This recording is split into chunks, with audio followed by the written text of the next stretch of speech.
Welcome to Sounding Board, a production of Seroptimus International of Novato, whose mission is to improve the lives of girls and women locally and globally. Sounding Board is produced, directed, and moderated completely by members of the Seroptimus International of Novato. I'm Joyce Van Horn, your host tonight, and this is my guest, Heidi LaGrasta. Heidi is the new executive director of Marin MOCA, which means the Museum of Contemporary Art. And that is right here in Novato. It's a wonderful resource right in our own local neighborhood. Welcome, Heidi. It's wonderful to see you. We'd love to hear about you and your background and your directorship at the museum. Oh, well, thank you for having me. It's a pleasure to be here. I can tell you a little bit about myself. I am new to the position this year. And before this, I have my bachelor's and master's in fine art. I'm an artist myself, and I've worked with a lot of different nonprofits in Northern and Southern California, arts nonprofits. I also have a teaching background, and I've taught ages 3 to 93 different art classes. And so I come to Marin MOCA with a lot of different hats that I've worn, which is great because they come in handy in this position. That's wonderful. What kind of art do you do? I do drawing and some mixed media sculpture as well, but I don't do too much these days. I do a lot of executive directoring. Yes. Well, tell us a little bit about the history of the Novato Arts Center, which is connected with Marin MOCA right there at the Hamilton location, right? Yes, absolutely. So to tell the story of Marin MOCA and the Novato Arts Center, you really have to go back to 1991. And that's when a group of artists from the College of Marin got together and formed the Indian Valley Artists Association. And they were just a small group of artists interested in having shows and meeting and feeding off of each other's artistic creativity. And in 1995, they got together and, with the collaboration of the city, helped to restore one of the buildings on Hamilton Field and turn it into studios. So that was sort of the first connection with the site. Was that the main building that? That's actually not the main building where the offices is today. That's actually building 781, which is around the back and which is where our classroom is. And so they started in that building, and then the organization evolved a little bit over time.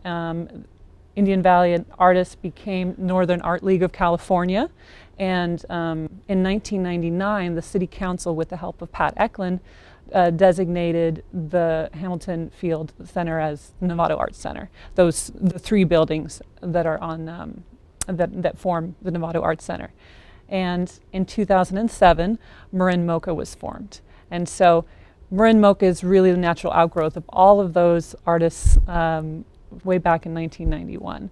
And now we have a classroom, a gallery, we have talks, and we have a wonderful center there. Yes, you certainly do, I know. You talked about the classes. You have classes and critiques. Let's get more specific about them. We do, and everyone in the community is welcome to take classes at Marin MOCA. We have a classroom in the 781 building, and we have monthly classes.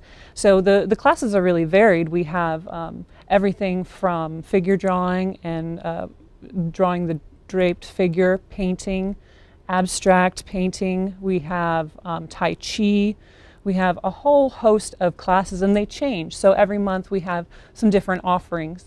And we have also some one-time classes. So if you're interested in not signing up, for a whole month, you can come in and you can do a workshop that's maybe a Saturday and a Sunday, or just a Saturday. So it's wonderful because artists come to us and they say, hey, I'd like to put on this class. And we, because Marin MOCA is really invested in collaborating with the community and being a resource for the public and for artists in the community, we love to have people come in, and they don't have to be Marin MOCA artist members to propose a class, and you don't have to be a member to take the class. So it's really something that's open to everybody, and we hope that people can take advantage of that. That's wonderful. Well, I have to admit I spend quite a bit of time down at Marin MOCA because I do have a studio down there. Yes. And I have to admit that sometimes I sneak over into the museum gift shop. Yes. What's in the gift shop, Heidi? Oh, what isn't in the gift shop? Well, you know, we get a lot of people who come in just to see the gift shop. And that's in the main building next to the gallery. And we have 2 wonderful artist members who go and they source and they find wonderful treasures, a lot of handmade artisan jewelry and things from our members and from artists all over the world. So, and it's always changing too. If you go, you know, this month and you go 2 months from now, it's going to be a little different. So if you see something there, you should grab it because you never know if it's going to come back. We've got jewelry, scarves, watches, all sorts of wonderful things, and a lot of things that are made by our members, which is something we're proud of. Yes. You mentioned that anybody can take a class, but can anybody use the museum as public space? Can anybody rent it or use it for an event? We do have a facility rental if anyone's interested in using it, and because we have 2 spaces for rent, it's a nice setup if you have a small group and you wanted to have, say, a mixer, or we've had singles mixers, we've had mom groups, we've had receptions. We have the Ron Collins Gallery, which is in the foyer, and we offer that space, and we also offer the main gallery for events as well. So those are both available. We offer a discount if nonprofits want to use the space, so that's something to definitely ask about if you call about renting the space. But yes, absolutely. The museum itself is a nonprofit, is that right? That's right. Yes, Mm-hmm. I thought so. And what's the connection between the museum and Novato High School? I know I've heard this back and forth, but I'm not quite sure what it is. Well, like I was saying earlier, there's really we have a commitment to helping out the community and being there for our community in a lot of different ways. And one of those ways is helping out local organizations and nonprofits. Mm-hmm. So we, in 2012, had an exhibit that was with the Marin School of the Arts, and they had a competition called Art Fest. And that's a senior high students competition, and we were able to have the winners show their work in our gallery. And we not only do that, but we've had other organizations show their work as well. One that's coming up is Senior Access, which is a club for seniors with memory loss. And they have a wonderful arts program there, and we're able to show some of their work in the gallery, which is really nice. We've in the past shown work from Marin Ventures, and we'll be showing some work with Cedars of Marin, and those both work with developmentally disabled adults. And so it's a wonderful opportunity, and we're really glad that we can give back and let those artists have some space in the gallery. On the other hand, you have some very professional shows, I know. Oh, yes. National gallery type shows. Can you Yes. tell us about those? Sure. So we have many exhibitions throughout the year. It's changing every month, and there's some that you will see year to year. One of them is our Legends show, and that's a show where we find an artist who is really a legend in the Bay Area artistically, mm-hmm. and are able to mount a solo show of just their work. So we've had some wonderful artists in the past. Manuel Neri was one of ours, and coming up this year it's Bob Hudson, who I don't know if you're familiar with his work, but his work is a lot of fun. So it's some sculpture with sort of a whimsical collage to it, and it's just something that I think a lot of people are going to enjoy. We have that exhibition. We also have the Emerging Artists exhibition, which is up right now, and that exhibition is a great chance for us to go out and invite a new artist who's in the Bay Area and who doesn't yet have gallery representation, and invite them to show their work in a professional setting. And so we have 3 wonderful artists for this show, and I'm really excited about it. It's going to be a fabulous show that opens March 9th and goes through April 19th. So, excellent. Mm-hmm. Excellent. Well, you also have all those wonderful artist studios in the 3 buildings there. Can you talk about that a little bit? Yes, we have over 40 studios in the Novato Arts Center. So there's a lot of different art studios. The 781 building is Marin MOCA studios, and we have studios in the main building and the other building as well. It's so many artists in one spot, and you can really feel the creative energy when you're there. Most of the artists who work there are members, and we have members that work in a variety of different media. We have encaustic members working with wax. We have members who do plein air, landscape painting. We have artists that work figuratively. We have artists that do sculpture, collage. I mean, really, pretty much, there's something for everyone. And I recommend going and going to the studios as well as the museum to see the artists at work, because that's something that you don't really get to see when you go to a traditional museum. And when can you go to those studios? The best time is for open studios, and that's the first Sunday of every month. So come to open studios. The artists will be there working, and I think an artist's favorite question is, tell me about your work, And so if you go and you ask them that question, they'll talk your ear off, and it's a great opportunity for the public to interact directly with artists who are there. So it's first Sunday of the month, 11 to 4, I think? 11 to 4, that's right, Yes, I think I know. Yes. So now there are 3 separate buildings. That's a little confusing because one is 500, one is 501, and one is 781. 781. Just to make it confusing. And yet they're all right next door to each other. Mm-hmm. And that's because 2 of the buildings face Palm Drive, and the other building faces on the other side. Yes, so the building, the main building was actually, because we are on an old Air Force base, the main building is the old officer headquarters. And so it's got that beautiful facade and the wings to either side. So that's the main building. And that one is the one that houses the store and the gallery and has a host of artist studios. And then the other 2 buildings have also artist studios. 781 has our classroom. So it's a little confusing, but if you come in and you ask somebody, we'll point you to the right direction. That's good.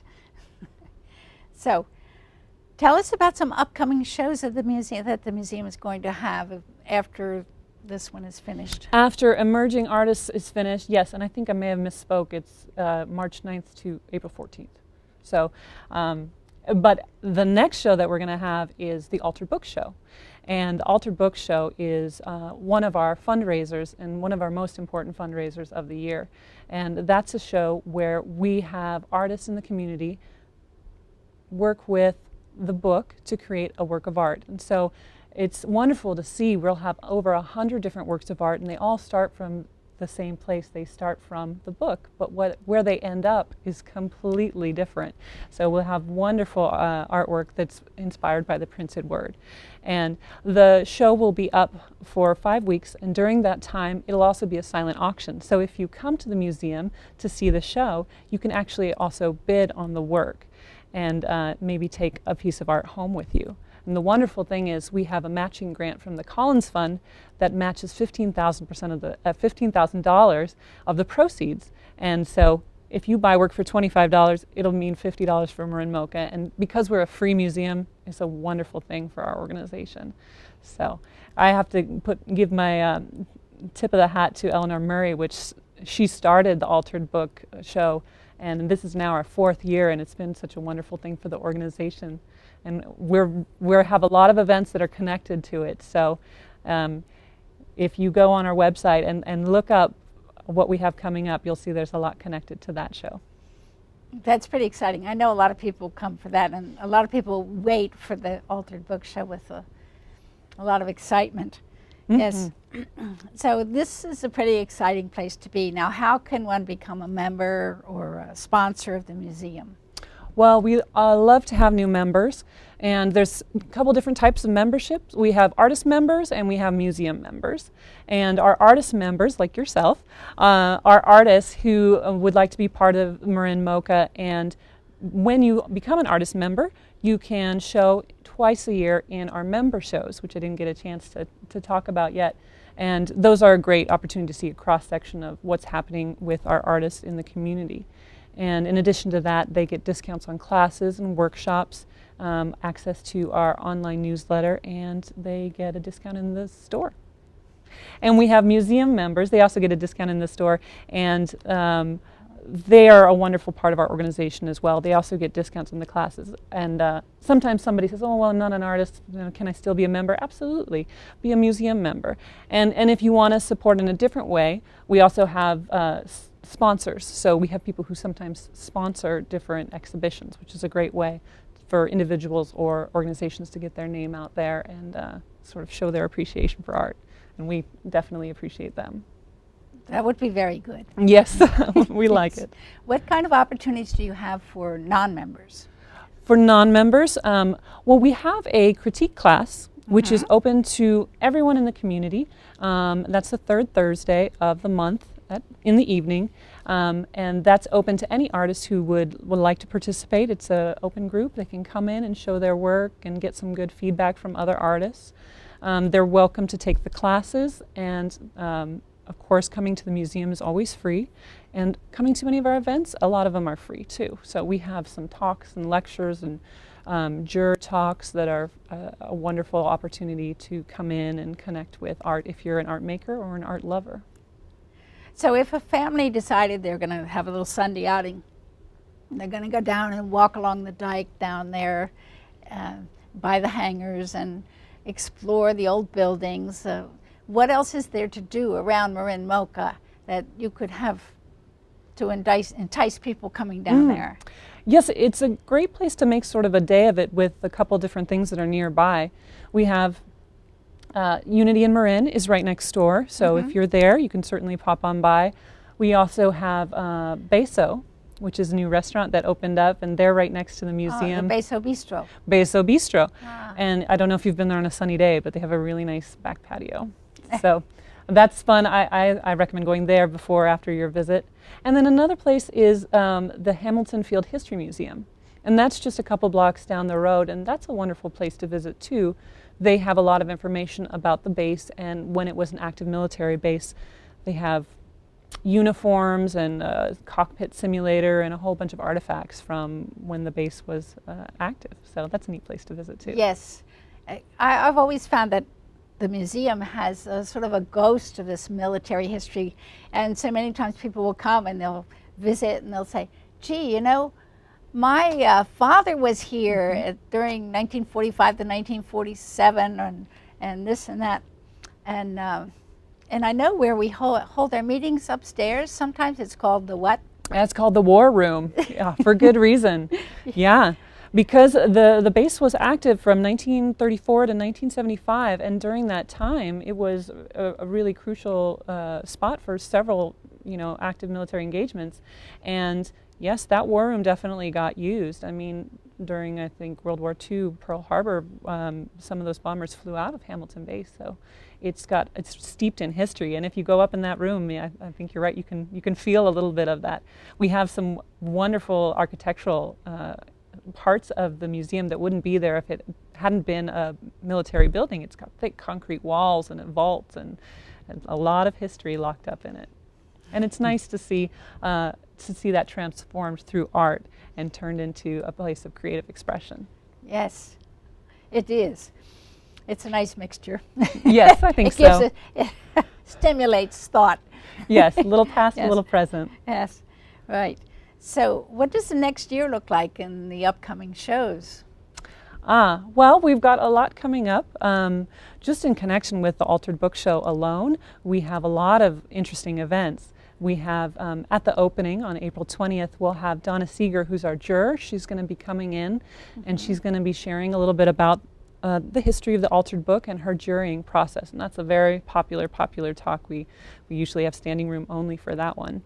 And after that, we have a spoken word event, actually, with some Novato teens, which is going to be really nice. They've written their own spoken word pieces, and they're going to be coming during Altered Books to present their work. cool. Was that like poetry and? Some poetry, yes, slam poetry, little creative pieces, and that's in collaboration with the Novato branch of the Marin Free County Library. So we're glad to give them a venue, and I'm really looking forward to hearing what they have to say, and that's a free event as well. Well, that'll go so well with the books. Absolutely. The words. Yeah, and Senior Access, they're bringing in some work that they did about books too. So we had a lot of that flying around in April. Yes, and did we mention that anybody can bring in a book? You don't have to be a member of the museum or an artist there. Anyone can participate in that wonderful Altered Book Show. They can, yeah. It's really nice. We get a lot of people who participate in the Altered Book Show who they only have ever done this altered book, you know, and it's their first foray into experimenting with book art and altered books. And we also get some wonderful artists that are, you know, really very accomplished with the book, and so it's a very diverse show. It's a really neat show to come in and see. I think it's going to be fabulous. So. Mm-hmm. There's one other show in the fall that I always enjoy, and that's the Art by the Inch. Ah, yes. That's another fundraiser. That is another fundraiser, but it's a fun fundraiser. It's a fun fundraiser. Yeah, and really creative. I haven't seen any other organization to tackle the way that Marin MOCA has. How does that work exactly, Art by the Inch? So what they've done is created these large painted murals, and the fundraiser is you buy a piece by the inch, and you're actually given a frame, and you can come in and find a piece of the art to select and cut out and call your own. So you get to be you get to curate your own composition in the process. Yeah, so it's become a participate in the art itself by choosing what you think is really the most artistic piece. Mm-hmm. And our artists, I'm amazed by what I saw from last year's Art by the Inch. Just some really, really talented members that we have. And members are what make this organization run. We're very small with paid staff and very big with a lot of heart from our members, which we appreciate. That's what I would have to say as an artist there, that it's a wonderful environment of wonderful people who are very friendly, very helpful, very professional, and it's such a rich environment. It's so creative, and everybody's doing something different, and people have amazing ideas. So, well, Heidi, what do you see in your future at the museum? Are you going to have any time to do any of your art? Oh, well, we'll see about that. I hope so, because when you're at the Museum of Marin MOCA, it's got so much creative energy, and I walk down the halls and I get to see art in progress, and people pull me aside and say, what do you think about that? And I love that part of my job. So I'm actually going to maybe make a book for the Altered Book Show myself. So oh, cool. We'll see if it ends up in the exhibition. I hope so. So it's a new thing for me as well, but you know, it's the spirit of the organization and the spirit of the show. This is my first year too, to try to make an altered book, and you have these really good altered book workshops that are coming up. Yes, we do. We have several in March, and we actually have an open house in March. So if there's anybody out there who has never been to Marin MOCA and they're interested in coming and seeing what Marin MOCA is about, I recommend that they come on March 24th and come to the open house, where we're going to be talking a little bit about what Marin MOCA is, doing a little mini tour, and giving a docent tour of the exhibition as well. And during that time, we also are going to, we're lucky to be able to have Mark Wangberg, who's a book artist, give a talk about his work and book arts in general. So we'll have a little presentation, a little open house, and a nice chance to get a good sense of the museum. Good. Well, how can people get your newsletter or get information so they know what's going to happen, what's going on at Marin MOCA? Well, I recommend they go to the internet and look at www.marinmoca.org. That's our website, and we have a lot of information on there. Everything from what's coming up in classes and exhibitions, you know, opportunities if you want to be a member, if you want to propose a class, everything that you can think of, that's where I would direct you. And we also have a Facebook page. So if you have a Facebook page yourself, you can check us out, and sometimes we put a little behind the scenes, or sometimes we highlight a different member and show their work on our Facebook page. And how do you become a recipient of the newsletter, because that's where all the information comes out to tell you what to look forward to. Yes, if you're interested in finding out more, go to the website and sign up. There's a place where you can put in your email address and we'll send you an email when we are getting ready to have a new event and we'd like to invite you to it. So definitely go ahead and do that. Good. Well, how can people get in contact with you? Well, if they'd like to get in contact with me, you can always email us at the museum, info@marinmoca.org, or Heidi@marinmoca.org if you'd like to reach me personally. We do have an opportunity to rent the gallery, so occasionally we will have people who aren't interested in renting the space for an event, but actually for an exhibition, and they usually come and reach out to me, and we can do that with the small gallery and the main gallery. So if anyone's... Is it terribly expensive to rent the gallery? It's not terribly expensive, especially there's the two galleries, so they have different prices. But that's something that artists submit a proposal, and sometimes artists will choose to get together and do a few artists and do a group show, and then it's very inexpensive. A group show, or this would be the time when you want to find a sponsor. Yes, well, we as the museum love to find a sponsor for the exhibit, and yeah, so that's a wonderful opportunity too. Yes, okay. So, well, Heidi, this has just been wonderful talking to you and learning more and more about this wonderful museum. I'm terribly prejudiced for the museum myself because it's a wonderful place to go and be stimulated, and it's a resource for the community that a lot of people don't seem to know about, but I hope that more and more people will know about it and come down and see us. Yes, so. I hope so too, and we love having you as a member, and I hope that the viewers tonight will come and check us out. So I thank you, Heidi, for joining us, and I thank our Seroptimus crew on the cameras, and Rick Tucker and Leon Johnson, who are here of NPOT, Novato Public Access Television, to help with the production of Sounding Board. Thank you so much. Thank you.